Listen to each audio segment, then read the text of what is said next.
எழுதுனாதான்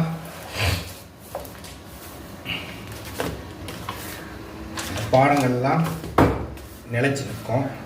அதுக்கு தகுந்த மாதிரி நம்ம எழுதிக்கிடணும். எல்லாம் நம்ம விளையாண்ட பாடங்கள் தானே, அதனால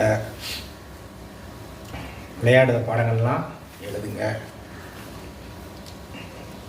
அது நம்ம கவிதையாக செய்யுளா அகத்தியர் மட்டும் பாடலாக எழுதியிருக்காரு.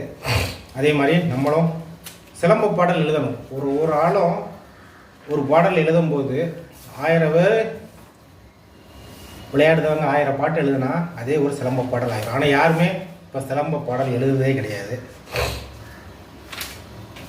நான் அப்படி நிறைய பாடலாக தான் எழுதி வச்சுருப்பேன். விளையாட்டவே பாடலாக தான் எழுதி வச்சுருப்பேன். ஏன்னா நம்ம விளையாடுறது அப்போ தான் அது நல்லா இருக்கும்.